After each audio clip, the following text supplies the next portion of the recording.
আকাশবাণী খবর পড়ছি চন্দ্রিমা রায়। প্রথমে বিশেষ খবর। প্রধানমন্ত্রী নরেন্দ্র মোদী আজ বেঙ্গালুরুর প্রযুক্তি শীর্ষ সম্মেলনের ভার্চুয়াল উদ্বোধন করে বলেছেন, প্রযুক্তির সাহায্যেই সাধারণ মানুষের জীবনে ইতিবাচক পরিবর্তন আনা সম্ভব হয়েছে। লকডাউনের মধ্যে দরিদ্র মানুষের কাছে ত্রাণ সাহায্যও পৌঁছে দেওয়া গেছে। শ্রী মোদী এবং লুক্সেমবার্গের প্রধানমন্ত্রী আজ সন্ধ্যায় ভার্চুয়াল শিখর সম্মেলনে যৌথভাবে পৌরোহিত্য করবেন। জম্মু কাশ্মীরের নাগরোতায় নিরাপত্তা বাহিনীর সঙ্গে সংঘর্ষে জৈশ ই মোহাম্মদের 4 জঙ্গি মারা পড়েছে।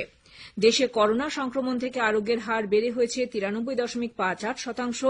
পশ্চিমবঙ্গেও আরোগ্যের হার বাড়ছে। ছট পুজোয় কোভিড স্বাস্থ্যবিধি এবং আদালতের রায় মেনে চলার জন্য মুখ্যমন্ত্রী মমতা ব্যানার্জি সকলের কাছে আহ্বান জানিয়েছেন। মুখ্যমন্ত্রী নেতাজি অন্তর্ধান রহস্যের প্রকৃত তথ্য প্রকাশ্যে আনার জন্য কেন্দ্রকে চিঠি দিয়েছেন। করোনা সংক্রমণ এড়াতে মাস্ক পরুন ও ঠিকভাবে পরুন, 2 গজ দূরত্ব বজায় রাখুন, হাত ও মুখ পরিষ্কার পরিচ্ছন্ন রাখুন। আসছি বিস্তারিত খবরে। প্রধানমন্ত্রী নরেন্দ্র মোদী বলেছেন, প্রযুক্তির কারণেই আমাদের উন্নয়নী প্রকল্পগুলি খুব দ্রুত কম্পিউটার ফাইলের মধ্যে তুলে ধরা সম্ভব হয়েছে। গতি ও মাত্রার দিক থেকে প্রযুক্তি আমাদের জীবনকে অনেকটাই পাল্টে দিয়েছে। এর সাহায্যে মানুষের মর্যাদাকে আরও খানিকটা বাড়ানো গেছে বলে প্রধানমন্ত্রী মন্তব্য করেছেন। আজ ভিডিও কনফারেন্সের মাধ্যমে বেঙ্গালুরু প্রযুক্তি শীর্ষ সম্মেলন 2020 উদ্বোধনী অনুষ্ঠানে শ্রী মোদী বলেন, মাউসের একটা ক্লিকের সাহায্যে কোটি কোটি কৃষকের কাছে এখন আর্থিক সাহায্য পৌঁছে দেওয়া যাচ্ছে।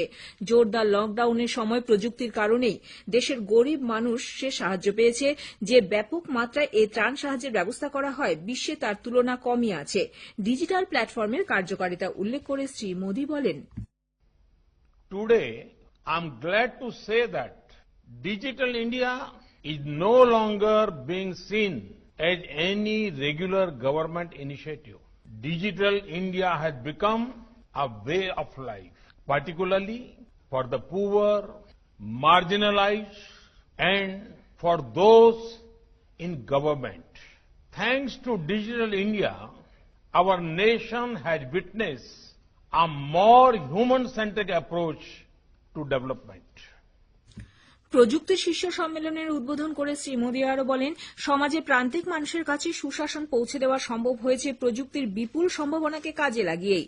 বিশ্বের বৃহত্তম স্বাস্থ্য বীমা প্রকল্প আয়ুষ্মান ভারতই হোক কিংবা দরিদ্রদের কাছে বিদ্যুৎ পৌঁছে দেওয়া, তাদের আবাসনের ব্যবস্থা করে দেওয়া, সরকারের নীতি হল এর দ্রুত রূপায়ণের জন্য প্রযুক্তিগত সমাধান খুঁজে বের করা।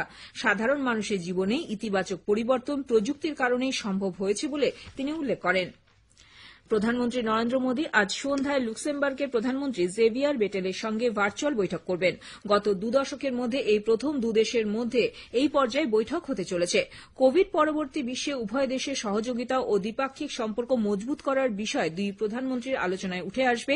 এছাড়াও আন্তর্জাতিক নানান বিষয় নিয়ে উভয় নেতা মত বিনিময় করবেন।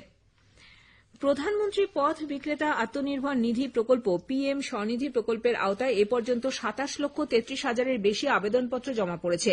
এই বিশেষ ক্ষুদ্র ঋণ প্রকল্পে এ পর্যন্ত 7,88,000-এর বেশি লোকের কাছে ঋণের অর্থ পৌঁছে দেওয়া হয়েছে। মঞ্জুর করা হয়েছে 14,34,000-এর বেশি আবেদন। আবাস ও নগর বিষয়ক মন্ত্রক জানিয়েছে, উত্তরপ্রদেশ থেকে পাওয়া গেছে 6.5 লক্ষ আবেদনপত্র, যা থেকে 1,87,000 ঋণ ইতিমধ্যেই মঞ্জুর করা হয়েছে। লকডাউনের কারণে যেসব পথ বিক্রেতা তাদের গ্রামে ফিরে গেছেন, তাদের জন্যই এই বিশেষ কেন্দ্রীয় প্রকল্প। রাস্তায় হকাররা যাতে নতুন করে আবার তাদের কাজ শুরু করতে পারেন, তার জন্য ব্যাংকগুলি তাদের দরজায় পৌঁছে ঋণের অর্থ যোগাচ্ছে। স্বচ্ছতা, দায়বদ্ধতা ও ধারাবাহিকতার সঙ্গে এই প্রকল্পের দ্রুত রূপায়ণ সুনিশ্চিত করতে ওয়েব পোর্টাল ও মোবাইল অ্যাপ সহ একটি ডিজিটাল প্ল্যাটফর্মও তৈরি করা হয়েছে। জম্মু কাশ্মীরের নাগরোতায় জাতীয় সড়কের ওপর আজ সকালে নিরাপত্তা বাহিনীর সঙ্গে সংঘর্ষে জৈশ ই মোহাম্মদ গোষ্ঠীর 4 জঙ্গি মারা পড়েছে। আজ ভোর 5টা নাগাদ জঙ্গিরা ট্রাকে করে যাবার সময় বান্টোল প্লাজার সামনে সেটিকে আটকানো হয়। সেই সময় নিরাপত্তা বাহিনীকে লক্ষ্য করে জঙ্গিরা গুলি চালাতে শুরু করে। বাহিনীর গুলিতে 4 জঙ্গির মৃত্যু হয়। ওই জঙ্গিরা সম্প্রতি সাম্বা সেক্টর দিয়ে এদেশে অনুপ্রবেশ করেছিল বলে জানা গেছে। বিএসএফ এর ডিজি রাকেশ আস্তানা বলেছেন, বাহিনী জাতীয় নিরাপত্তা ও অনুপ্রবেশ মোকাবিলায় অঙ্গীকারবদ্ধ। কাশ্মীরে তুষারপাতের আগে প্রতিবারই অনুপ্রবেশ বৃদ্ধি পায় বলে তিনি উল্লেখ করেন। খবর শুনছেন আকাশবাণী থেকে। দেশে করোনা থেকে আরোগ্যের হার আরও কিছুটা বেড়ে 93.58% হয়েছে। কেন্দ্রীয় স্বাস্থ্য মন্ত্রকের আজ সকালের রিপোর্ট অনুযায়ী গত 24 ঘণ্টায় 48,493 জন সুস্থ হয়ে উঠেছেন। এর ফলে মোট সুস্থের সংখ্যা বেড়ে হল 83,83,602। এই সময় 45,576 জন সংক্রমিত হওয়ায় মোট আক্রান্তের সংখ্যা বেড়ে হল 89,58,483। দেশে বর্তমানে অ্যাক্টিভ রোগীর সংখ্যা 4,43,000-এর কিছু বেশি। এই সময় 585 জনের মৃত্যু হওয়ায় মৃতের সংখ্যা বেড়ে হয়েছে 1,31,578। মৃত্যুর হার 1.47%। কেন্দ্রীয় স্বাস্থ্য মন্ত্রক আরও জানিয়েছে, গত 24 ঘণ্টায় কেরালা, দিল্লি, মহারাষ্ট্র, পশ্চিমবঙ্গ ও উত্তরপ্রদেশ থেকে সবচেয়ে বেশি লোকের সুস্থ হয়ে ওঠার খবর পাওয়া গেছে। এই সময় সবচেয়ে বেশি মারা গেছেন দিল্লিতে, তারপরেই মহারাষ্ট্রে। আইসিএমআর জানিয়েছে 24 ঘণ্টায় 10,28,000-এর বেশি নমুনা পরীক্ষা করা হয়েছে। এই নিয়ে দেশে 12,85,00,000-এর বেশি নমুনা পরীক্ষা করা হল। পশ্চিমবঙ্গে আরও 3,668 জন নতুন করে করোনায় সংক্রমিত হওয়ায় মোট আক্রান্তের সংখ্যা বেড়ে হল 4,41,885। গত সন্ধ্যায় রাজ্য স্বাস্থ্য দপ্তরের প্রকাশিত রিপোর্টে বলা হয়েছে 24 ঘণ্টায় 4,429 জন সংক্রমণমুক্ত হয়েছেন। এর ফলে রাজ্যে মোট সুস্থের সংখ্যা বেড়ে হল 4,07,769। আরোগ্যের হার পৌঁছেছে 92.28%।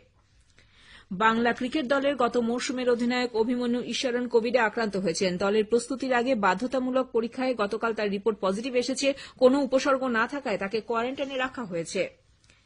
দেশের বিভিন্ন অংশে বেশ কিছু সংক্রামক রোগের প্রাদুর্ভাব শুরু হওয়ায় পশ্চিমবঙ্গে করোনার পাশাপাশি আরও 4টি সংক্রামক রোগের ক্ষেত্রে সরকারি কর্মীদের জন্য কোয়ারেন্টাইন ছুটি ঘোষণা করা হয়েছে। নবান্নে গতকাল এক বিজ্ঞপ্তিতে বলা হয়েছে, অন্য রোগগুলি হল সার্স, মার্স, এভিয়ান ইনফ্লুয়েঞ্জা এবং সিসিএইচএফ। অফিস কাছারি খুলে গেলেও হাওড়া ও শিয়ালদা ডিভিশনে লোকাল ট্রেনে যাত্রী সংখ্যা আশানুরূপভাবে বাড়েনি বলে রেল জানিয়েছে। হাওড়া ডিআরএম ইশাক খান জানান, অফিসের ব্যস্ত সময় ছাড়া বাকি সময়ে অধিকাংশ ট্রেন ফাঁকা যাচ্ছে।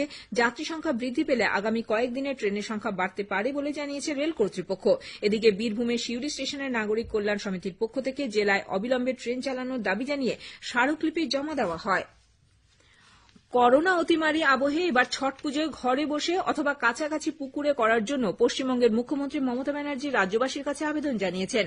এমনকি নদীতে গেলেও শোভাযাত্রা যেন না করা হয় এবং আদালতের আদেশ যাতে কোনোভাবেই লঙ্ঘিত না হয়, তার জন্য মুখ্যমন্ত্রী সকলের কাছে অনুরোধ জানিয়েছেন। आप छठ पूजा मनाइए।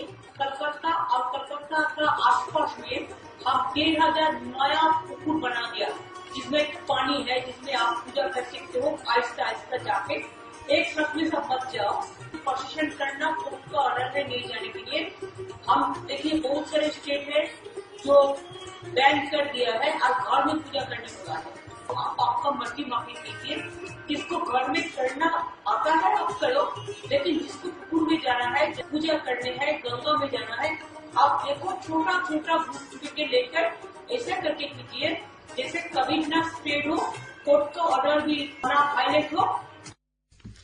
মধ্যপ্রদেশ সরকার রাজ্যে নতুন করে লকডাউন জারির খবরকে গুজব বলে বর্ণনা করে তা খারিজ করে দিয়েছেন। সেখানে এ পর্যন্ত 1,74,000 কোভিড রোগী সুস্থ হয়েছেন। বর্তমানে অ্যাক্টিভ রোগীর সংখ্যা 9,338। রাজ্য সরকার জানিয়েছে পরিস্থিতি সম্পূর্ণ নিয়ন্ত্রণে। পশ্চিমবঙ্গে খসড়া ভোটার তালিকা গতকাল প্রকাশিত হয়েছে। সেই সঙ্গে শুরু হয়েছে ভোটার তালিকায় নাম তোলা ও সংশোধনের কাজ। চলবে 15 ডিসেম্বর পর্যন্ত। এই সময় প্রতি শনি ও রবিবার বুথ স্তরের আধিকারিকরা বা বিএলওরা বুথে বসবেন। করোনা অতিমারির আবহে যারা বুথে গিয়ে নাম তুলতে পারবেন না, তারা অনলাইনে voterportal.eci.in এবং www.nvsp.in এই দুই ওয়েবসাইটে আবেদন করতে পারবেন। চূড়ান্ত ভোটার তালিকা প্রকাশিত হবে 15 জানুয়ারি। নাম তোলা বা বাদ দেবার ব্যাপারে কোনো দাবি বা আপত্তি থাকলে 5 জানুয়ারির মধ্যে তা নিষ্পত্তি করতে হবে। নেতাজি সুভাষচন্দ্র বসুর অন্তর্ধান রহস্যের সঠিক তথ্য দ্রুত দেশবাসীর সামনে আনার দাবি জানিয়ে পশ্চিমবঙ্গের মুখ্যমন্ত্রী মমতা ব্যানার্জি প্রধানমন্ত্রী নরেন্দ্র মোদীকে চিঠি দিয়েছেন।